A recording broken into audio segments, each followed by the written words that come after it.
তো কালকে পর্যন্ত 10 নম্বর লেকচার ছিল, আজকে নম্বর 11।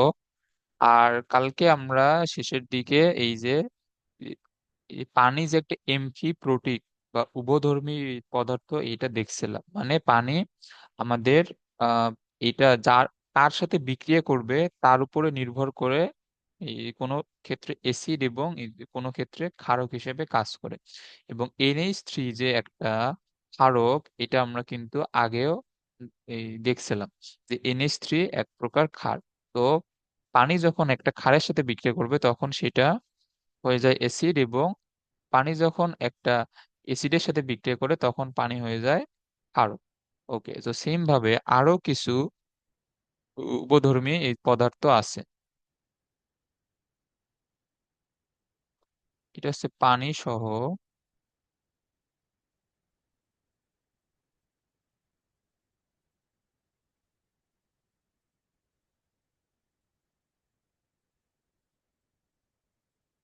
না এটা বানান তো হয় নাই, এগুলার বানান লাউড়ি না, লাউ ধরো।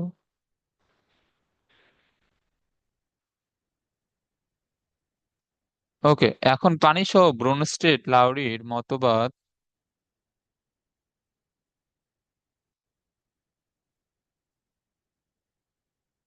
এখন এইখানে পানি সহ আরো অনেক ধরনের উপধর্মী পদার্থ আছে। যেমন একটা হচ্ছে আইসালফেট আয়ন বা HSO4। এরপরে হচ্ছে বাইকার্বনেট আয়ন বা HCO3 মাইনাস। এরপরে CH3COOH। এটা কি? এটা হচ্ছে ইথানোয়িক অ্যাসিড।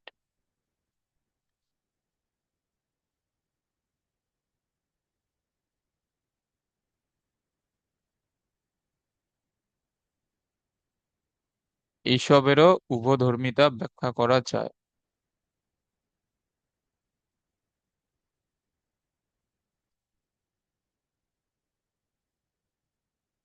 তবে সবচেয়ে ইম্পর্টেন্ট হচ্ছে এই পানিরটা, এটাই এক্সামে সবচেয়ে বেশি আসে। ওকে, এখন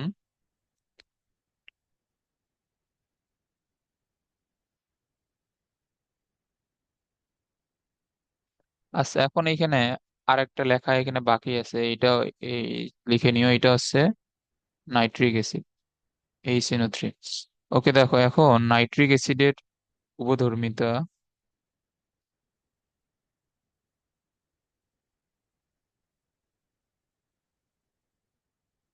ওকে, দেখো নাইট্রিক অ্যাসিডের, আমরা যখন এটাকে নাইট্রিক অ্যাসিডকে যখন পানির সাথে বিক্রিয়া দিব,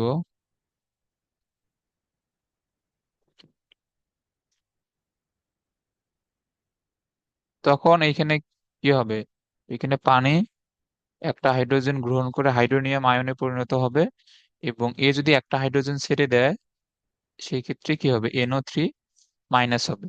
ওকে, তো এখন এখানে খেয়াল করো, তাহলে এই ক্ষেত্রে HNO3 বা নাইট্রিক অ্যাসিড অ্যাসিড হিসেবে কাজ করে, আর এইটা ক্ষারক হিসেবে কাজ করে। ওকে, এখন তুমি যদি নাইট্রিক অ্যাসিডকে এর চেয়ে তীব্র আর একটা অ্যাসিডের সাথে বিক্রিয়া করাও, এই- এই ধরো যে নাইট্রিক অ্যাসিড, এবং তুমি এর সাথে বিক্রিয়া করাইছো এর এর থেকে তীব্র আরেকটা অ্যাসিড সালফিউরিক অ্যাসিড। তো সালফিউরিক অ্যাসিডের সাথে বিক্রিয়া করালে তখন কিন্তু সালফিউরিক অ্যাসিড কাজ করবে অ্যাসিড হিসেবে, এবং নাইট্রিক অ্যাসিড কাজ করবে ক্ষারক হিসেবে। ওকে, এখন বলো যে নাইট্রিক অ্যাসিড যদি আহ, ক্ষারক হিসেবে কাজ করে, তাহলে এখানে নাইট্রিক অ্যাসিডের এই যে কি চেঞ্জ হবে?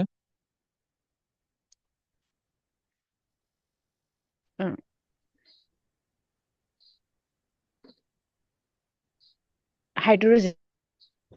মানে এ হাইড্রোজেন গ্রহণ করবে না। হুম হুম। ওকে,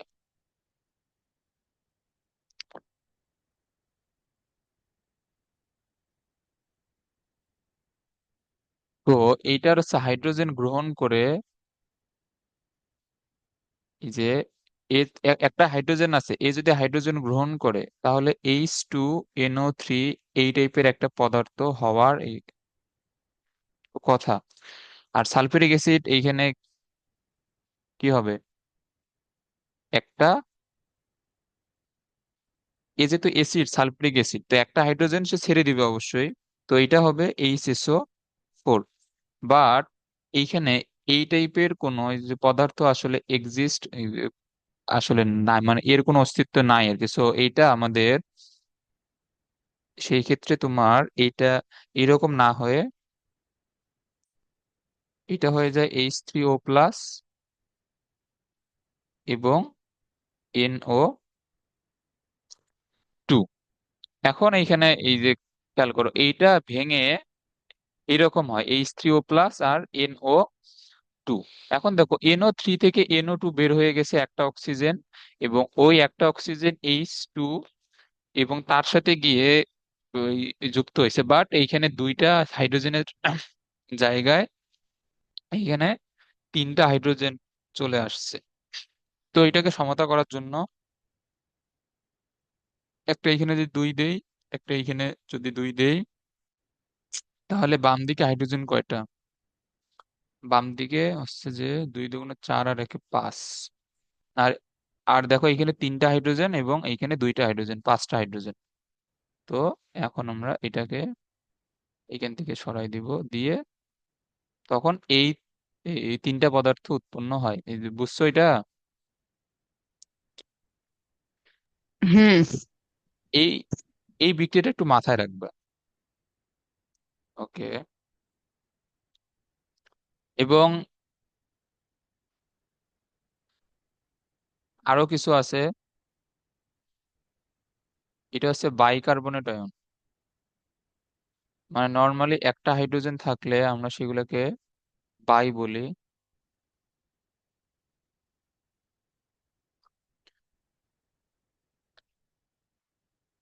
ওকে, এখন বাইকার্বনেট আয়নের উপধর্মিতা, এটা অ্যাসিড হিসেবে কাজ করবে।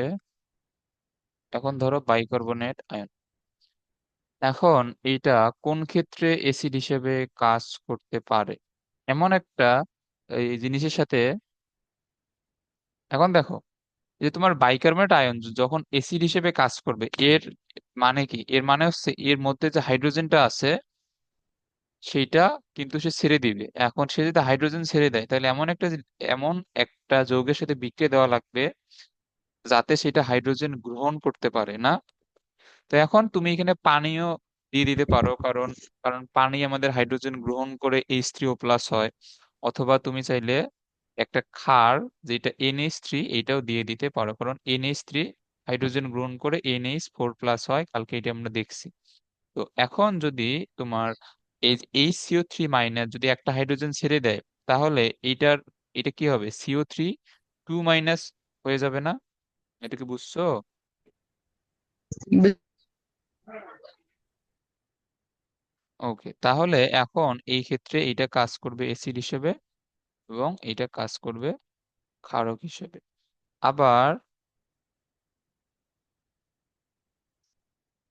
আবার দেখো HCO3 কোন ক্ষেত্রে ক্ষারক হিসেবে কাজ করবে, যখন তুমি এর সাথে এমন একটা যৌগের বিক্রিয়া দিবা সেইটা হাইড্রোজেন ছেড়ে দিবে এবং HCO3 ওই হাইড্রোজেনটা গ্রহণ করবে। তো হাইড্রোজেন ছেড়ে দেওয়ার মতো এই যে কারা আছে, এখন তুমি যদি কোনো একটা অ্যাসিডের সাথে বিক্রিয়া দিয়ে দাও তাহলে সেইটা তোমার হাইড্রোজেন ত্যাগ করবে, সেই হাইড্রোজেনটা HCO3- গ্রহণ করবে। তো এখন যদি HCl তোমার কাজ করে অ্যাসিড হিসেবে, তাহলে এটা কি হবে, Cl- হবে একটা হাইড্রোজেন ছেড়ে দিয়ে। আর ওই হাইড্রোজেনটা যদি HCO3- গ্রহণ করে তাহলে সেটা কি হবে, H2CO3। এটা বুঝছো? CO3।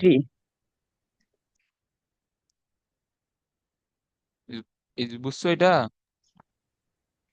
হ্যাঁ বুঝছি। ওকে, তখন কিন্তু HCO3 কাজ করবে ক্ষারক হিসেবে। ওকে।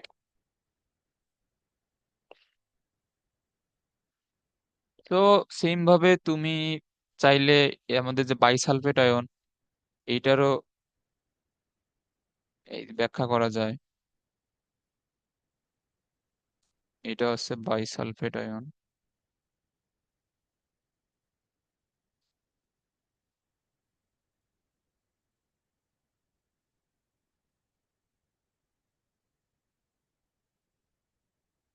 আচ্ছা, এখন বাইসালফেট আয়ন, এখন আমরা যদি একে অ্যাসিড হিসাবে দেখাইতে চাই তাহলে এর সাথে একটা কার বিক্রিয়া দেওয়া লাগবে, এর সাথে একটা বিক্রিয়া দেওয়া লাগবে ক্ষারকের, যেটা হাইড্রোজেন গ্রহণ করতে পারবে। তো এটা যদি অ্যাসিড হিসেবে কাজ করে, সেই ক্ষেত্রে এ কি হবে, হাইড্রোজেন ছেড়ে দিবে। এ যদি হাইড্রোজেন ছেড়ে দেয় তাহলে হাইড্রোজেন ছেড়ে দেওয়ার পর এটা কি হবে, SO4 2 হবে। আর এটা হয়ে যাবে NH4+। তখন এটা হয়ে যাবে ক্ষারক। আর এখন যদি আমরা একে ক্ষারক হিসেবে বিক্রিয়া দেখাইতে চাই তাহলে এর সাথে কার বিক্রিয়া দেওয়া লাগবে, একটা একটা তীব্র অ্যাসিডের বিক্রিয়া দেওয়া লাগবে। এখন দেখো, এ যদি এখন ক্ষারক হিসেবে কাজ করে তাহলে এটা হাইড্রোজেন গ্রহণ করবে, হাইড্রোজেন গ্রহণ করে এটা হয়ে যাবে H2SO4। আর এই Cl হয়ে যাবে Cl-। তখন এটা হয়ে যাবে অ্যাসিড। এগুলা সহজ, কিন্তু এগুলা জাস্ট একবার পড়লে এগুলা ব্যাখ্যা করতে পারবা ইজিলি।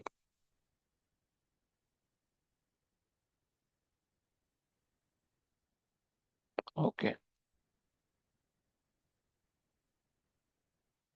আচ্ছা,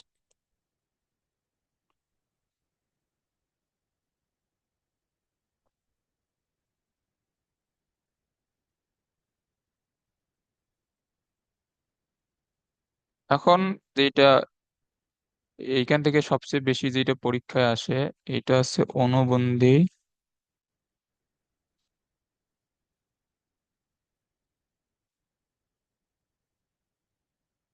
অ্যাসিড ও ক্ষারক, বা এটা হচ্ছে কনজুগেট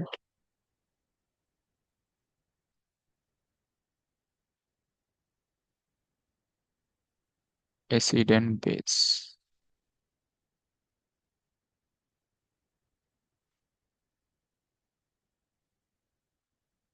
ওকে, আগে সবকিছু বুঝলে এটা সহজ খুবই। ওকে, এখন আগে সংজ্ঞাগুলা লিখি। এটা হচ্ছে, একটা হচ্ছে কনজুগেট,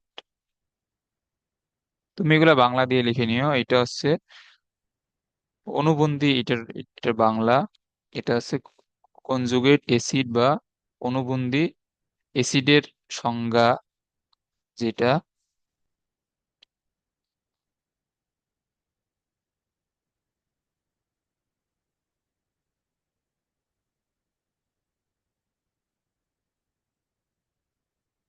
কোনো ক্ষারকের সাথে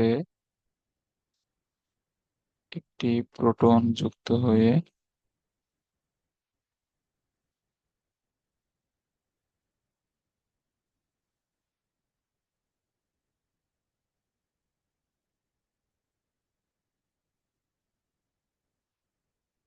যে অম্লের সৃষ্টি করে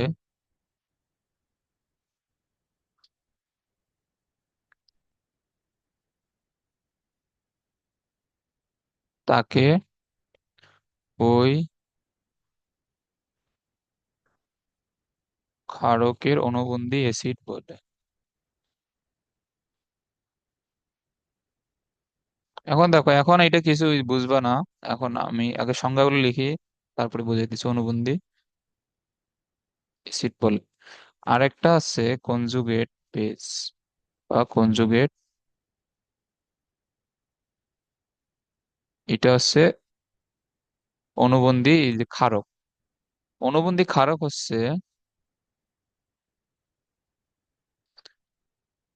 কোন অ্যাসিড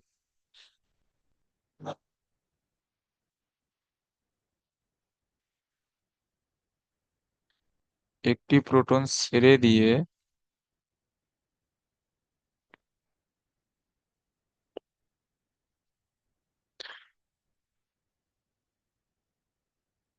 যে ক্ষারকের সৃষ্টি করে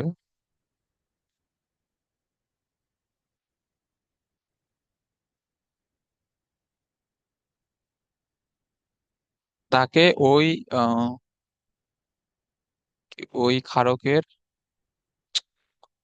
না সরি, ওই অ্যাসিডের অনুবন্ধী ক্ষারক বলে, ওই অ্যাসিডের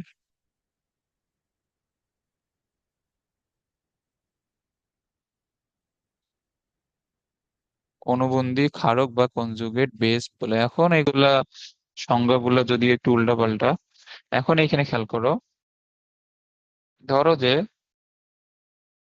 HCl, এবং আমি যদি একটা পানির বিক্রিয়া দিই, স্বাভাবিকভাবেই এখানে বোঝা যাচ্ছে কে অ্যাসিড হবে এবং কে ক্ষারক হবে। এখানে কে অ্যাসিড হবে বলো তো? HCl। HCl যদি অ্যাসিড হয়, এটা করবে কি, একটা হাইড্রোজেন ছেড়ে দিয়ে Cl মাইনাসে পরিণত হবে, এবং H2O বা পানি ওই হাইড্রোজেনটা গ্রহণ করে H3O প্লাসে পরিণত হবে বা হাইড্রোনিয়াম আয়নে পরিণত হবে। এগুলো আমরা তো অলরেডি পড়ে আসছি। তো এখন এইখানে এইটা হচ্ছে অ্যাসিড এবং এইটা হচ্ছে ক্ষারক। ওকে, এখন তুমি সংজ্ঞাতে খেয়াল করো। এখন বলছে কনজুগেট বেস বা অনুবন্ধী ক্ষারকের সংজ্ঞা কি? কোনো অ্যাসিড একটা প্রোটন ছেড়ে দিয়ে যে ক্ষারকের সৃষ্টি করে তাকে ওই অ্যাসিডের অনুবন্ধী ক্ষারক বলে। আসছে অ্যাসিডটা একটা প্রোটন ছেড়ে দেওয়ার ফলে কোন যৌগটা সৃষ্টি হয়েছে? Cl-। এখন এই যে অ্যাসিড একটা প্রোটন ছেড়ে দিয়ে Cl- সৃষ্টি হয়েছে, এখন এটা হয়েছে এই যে কিসের মাধ্যমে? এটা হয়েছে প্রোটন দানের মাধ্যমে, না? এটা হচ্ছে প্রোটন দান করার মাধ্যমে। ওকে, তাহলে অ্যাসিড প্রোটন দান করার মাধ্যমে যেটা সৃষ্টি করবে সেইটাকে বলা হয় অ্যাসিডের অনুবন্ধী ক্ষারক। তাহলে এই Cl- কি হবে বলতো? Cl- হবে অনুবন্ধী ক্ষারক। এই বুঝছো এটা? হ্যাঁ, বুঝছি। ওকে, আর অ্যাসিড হবে কোনটা? এই যে অনুবন্ধী অ্যাসিড, ক্ষারকের সাথে প্রোটন যুক্ত হয়ে যেটা সৃষ্টি হবে। ক্ষারক তো ছিল পানি, এখন ক্ষারকের সাথে প্রোটন যুক্ত হুম। হয়ে যেটা সৃষ্টি হয়েছে এটা ছিল H3O প্লাস। তো এইটা আমাদের কিভাবে হুম। আসছে? এটা এটা আসছে প্রোটন বা H+ গ্রহণের মাধ্যমে। তো এখন এটা যদি H+ গ্রহণের মাধ্যমে আসে, তাহলে এইটা এই কি হবে? এটা হবে অনুবন্ধী অ্যাসিড। এই বুঝছো এটা? হ্যাঁ, বুঝছি। এ মানে শর্টকাট হচ্ছে যে অ্যাসিড থেকে যেটা সৃষ্টি হবে ওইটা হবে অ্যাসিডের অনুবন্ধী ক্ষারক, আর ক্ষারক থেকে যেটা সৃষ্টি হবে ওইটা হবে অনুবন্ধী অ্যাসিড। ওকে, এখন এই রিয়াকশনটা কিন্তু দুই দিকেই হইতে পারে, মানে এটা একটা উভধর্মী এই বিক্রিয়া, সরি, উভধর্মী না, উভমুখী বিক্রিয়া, মানে এটা দুই দিকেই হইতে পারে কিন্তু। ওকে,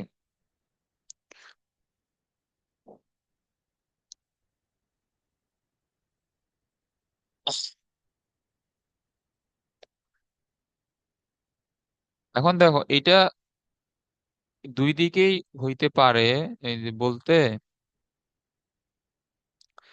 দেখো এখন এইখানে Cl- আর H3O প্লাস।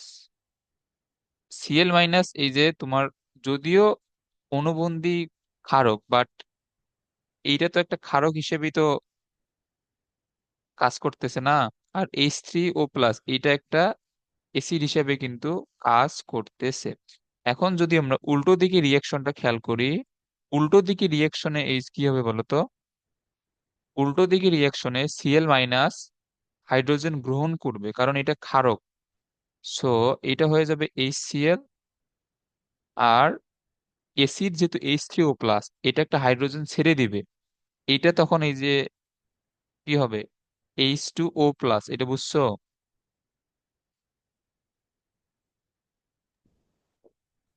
হ্যাঁ, বুঝছি। ওকে, এখন Cl- যদি হাইড্রোজেন গ্রহণ করে তাহলে Cl- এই যে কি হবে বলতো, ক্ষারকের অনুবন্ধী অ্যাসিড হবে।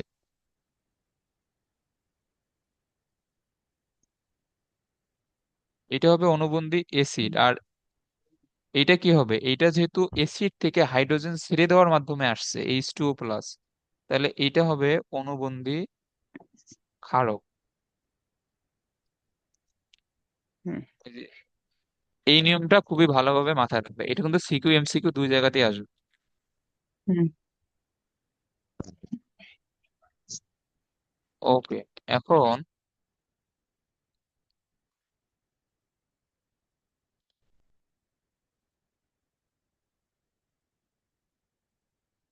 এখন আমি যদি কয়েকটা যৌগের নাম লিখি,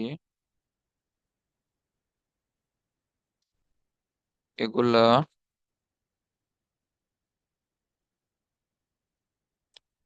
এটা,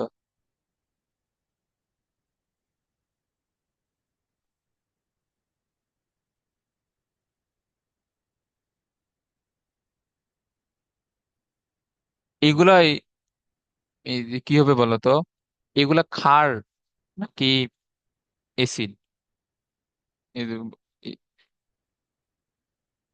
এটা বলো দেখি, এগুলা ক্ষার না অ্যাসিড?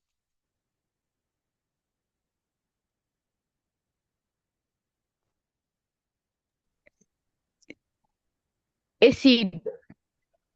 না, এগুলা, এগুলা হচ্ছে ক্ষারক। এগুলা কিভাবে ক্ষারক আমি বলি, দেখো, HCO3- এটার প্রাথমিক অবস্থা এই যে কি ছিল বলতো, H2CO3 ছিল, বা কার্বনিক অ্যাসিড ছিল না? হ্যাঁ। আর HSO4 এর তোমার প্রাথমিক অবস্থা এই ছিল কি? H2SO4। H2SO4। ওকে, এখন এইগুলা থেকে HCO3 কিভাবে আসছে? HCO3- একটা প্রোটন ছেড়ে দিয়ে, বা এটাকে এইভাবে লেখা হয় মাইনাস একটা প্রোটন। আবার এইখান থেকে HSO4 কিভাবে আসছে? একটা প্রোটন ছেড়ে দিয়ে না? একটা প্রোটন যদি ছেড়ে দেয় তাহলে তো ওখানে প্লাস হওয়ার কথা। না না, এই তোমার এখানে মানে, এই যে দেখো HCl, যদি একটা প্রোটন যদি ছেড়ে দেয়, একটা প্রোটন যদি সে ছেড়ে দেয়, তাহলে কি হবে?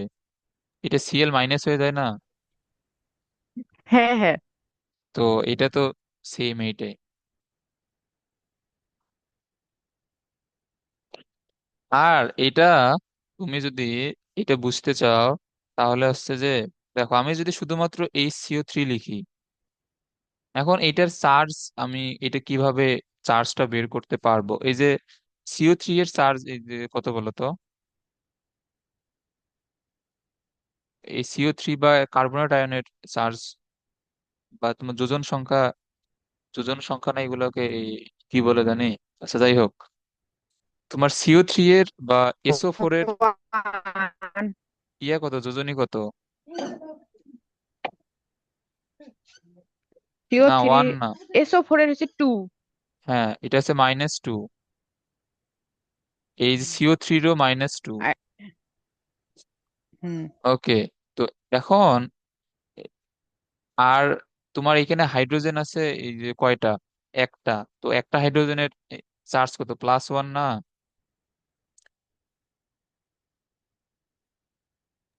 একটা, হ্যাঁ। হ্যাঁ। তাহলে এই যৌগগুলার তোমার মোট এই যোজনী বা চার্জ এই কত হবে? এই যে তোমার এখানে -1 করে হবে না এগুলার মোট চার্জ? হ্যাঁ। ওকে, তো এই জন্যই মূলত এই মাইনাসটা দ্বারা পুরো যৌগটার ওভারঅল চার্জ কিন্তু এইটা এই যে প্রকাশ করে, সো এগুলা এই খেয়াল রাখবো। আচ্ছা। আচ্ছা, তো এখন এখন যেটা বলতে চাইলাম যে এগুলা ক্ষার কিভাবে, এগুলা ক্ষার কিভাবে দেখো। এই যে HCO3 বা H2SO4 এইগুলা শুরুতে ছিল কি অ্যাসিড ছিল না? এইগুলো শুরুতে ছিল অ্যাসিড। হ্যাঁ অ্যাসিড থেকে একটা করে হাইড্রোজেন ছেড়ে দিয়ে এরা HCO3 মাইনাস অথবা HSO4 মাইনাসে আসছে। তাহলে এগুলো কি হবে? এগুলো হবে অণুবন্ধী ক্ষারক। অণুবন্ধী হোক যাই হোক, বাট এরা এখন এখানে ক্ষারক হিসেবে কাজ করবে কিন্তু। এই যে- এটা ক্লিয়ার? হ্যাঁ ওকে। এখন না হয় তোমার এগুলা এখানে ক্ষারক হিসেবে কাজ আহ, করবে, এটা বুঝলাম। বাট আমরা তো একটু আগে দেখে আসলাম যে এগুলা উভধর্মী পদার্থ হিসেবে কাজ করে। এইগুলো কিন্তু এসিড হিসেবেও কাজ করতে পারে। তো এরা যদি এসিড হিসেবে কাজ করে, একটা জিনিস খেয়াল করো, এই যে SO4 2 মাইনাস অথবা CO3 2 মাইনাস, এরা এই যে কই থেকে আসছে? এরা এরা কিন্তু HSO4 মাইনাস থেকে আসছে, এবং এটা HCO3 মাইনাস থেকে আসছে, এটা খেয়াল রাখবা। এরা কিন্তু এই কখনোই ডিরেক্ট H2SO4 থেকে আসতে পারবে না। কারণ H2SO4 থেকে যদি SO4 2 মাইনাস আসতে হয়, একবারে দুইটা হাইড্রোজেন ত্যাগ করা লাগবে। সো এই প্রসেস গুলাতে কিন্তু একবারে দুইটা হাইড্রোজেন ত্যাগ করতে পারে না, অথবা কেউ একসাথে দুইটা হাইড্রোজেন গ্রহণ করতে পারবে না। একটা হাইড্রোজেন ত্যাগ করবে অথবা একটা হাইড্রোজেনই গ্রহণ করবে। সো SO4 2 মাইনাস অথবা CO3 2 মাইনাস এই যৌগগুলা এই কই থেকে আসে? এই যৌগগুলো আসে HSO4 মাইনাস অথবা HCO3 মাইনাস থেকে, এটা বুঝছো?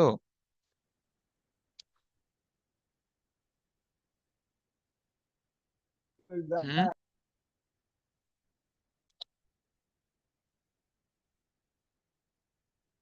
হ্যাঁ ক্লিয়ার এটা? ওকে। এখন এইখানে খেয়াল করো, এখন এইখানে যেটা আছে, এখন দেখো, আমরা তো দেখলাম যে এমনিতে HCO3 মাইনাস অথবা HSO4 মাইনাস তোমার অনুবন্ধী ক্ষারক।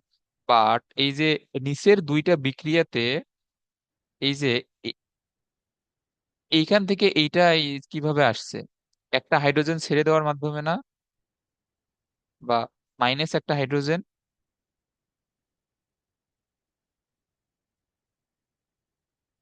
আবার HCO3 মাইনাস থেকে CO3 2 মাইনাস, এইটা কিভাবে আসছে? এইটাও আসছে কিন্তু একটা হাইড্রোজেন ছেড়ে দেওয়ার মাধ্যমে।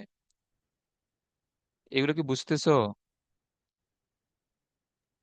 হ্যাঁ ওকে। বুঝছি।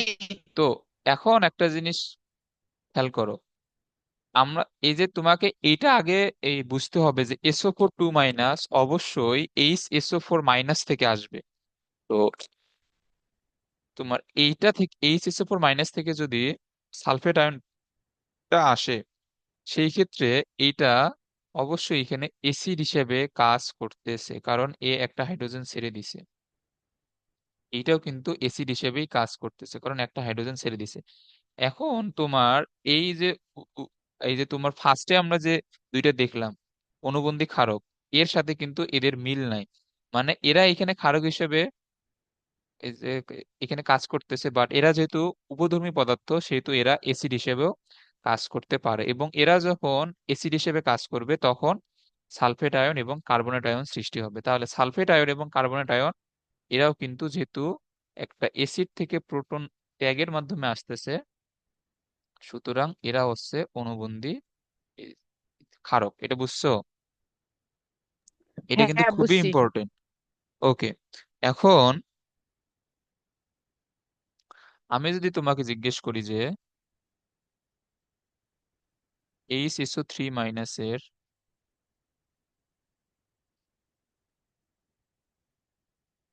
অনুবন্ধী এসিড কি কি হবে? এটা বলো তো দেখি। HSO3 এর অনুবন্ধী অ্যাসিড কোনটা হবে?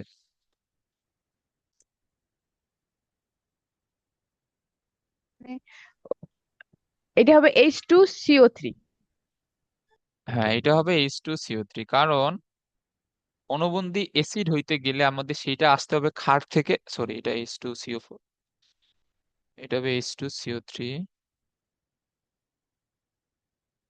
অণুবন্ধী অ্যাসিড মানে এইটা এখানে কাজ করতেছে একটা ক্ষার হিসাবে, এবং ক্ষার একটা প্রোটন গ্রহণ করলে সেটা হয়ে যাবে তার অণুবন্ধী অ্যাসিড। সো এগুলা এমসিকিউ তে কিন্তু আসবে, খুবই ইম্পর্টেন্ট এগুলা। আচ্ছা, আবার এখান থেকে সেম প্রশ্ন আরেকটা আসতে পারে। এর অণুবন্ধী এই যে ক্ষারক কোনটা, এর অণুবন্ধী এই যে ক্ষারক কি হবে বলো তো এটার?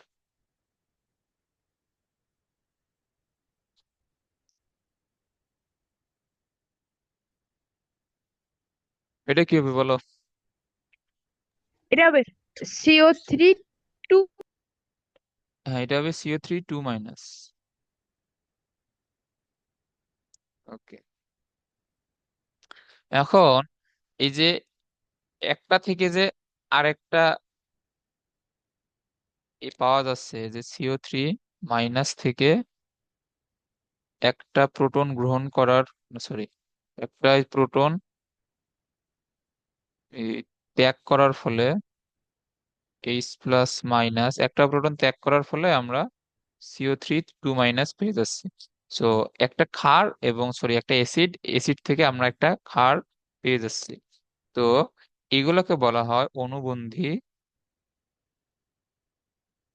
অণুবন্ধী অম্ল ক্ষারক যুগল। সো এই দুইটা হচ্ছে অণুবন্ধী অম্ল ক্ষারক যুগল। ওকে, আচ্ছা, এরপরে আরো আমাদের এখান থেকে এখানে খেয়াল করো, HCO3 মাইনাস এর সাথে আমি যদি পানির বিক্রিয়া দেই এইখান থেকে, এইখানে অবশ্যই পানিটা ক্ষারক হিসেবে কাজ করবে এবং এটা H3O+ এখানে ক্রিয়েট করবে। আর এখানে হাইড্রোজেন এখানে চলে গিয়ে CO3 2 মাইনাস সৃষ্টি হবে। সো তাহলে এটা হচ্ছে ক্ষারক। আর এই ক্ষারকের অনুবন্ধী অ্যাসিড কোনটা? এই যে এটা H3O+, এটা হবে অনুবন্ধী অ্যাসিড। তাহলে এইটা হচ্ছে, এই দুইটা হচ্ছে একটা অনুবন্ধী যুগল।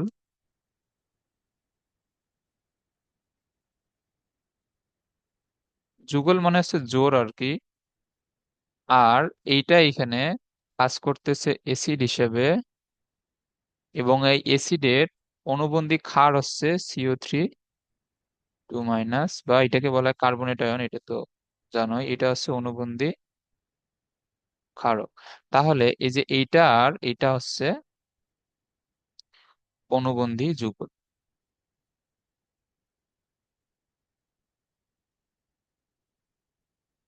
এটা হচ্ছে আরেকটা অনুবন্ধী যুগল বা অনুবন্ধী জোড়। এখন অনুবন্ধী জোড় বা কোনটা অ্যাসিড হবে বা ক্ষারক হবে এগুলো আশা করি এগুলো পারবা। এইগুলো দিকে সমস্যা আছে আরো?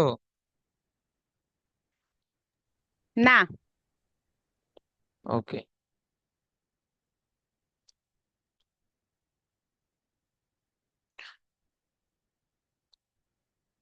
আচ্ছা, এখানে কি জায়গা আছে? হ্যাঁ, এখানে হয়ে যাবে। আচ্ছা দেখো, এখন এইখানে যেটা সবচেয়ে ইম্পর্টেন্ট, এটা হচ্ছে, আচ্ছা দাঁড়াও, এটা সময় মেবি শেষ।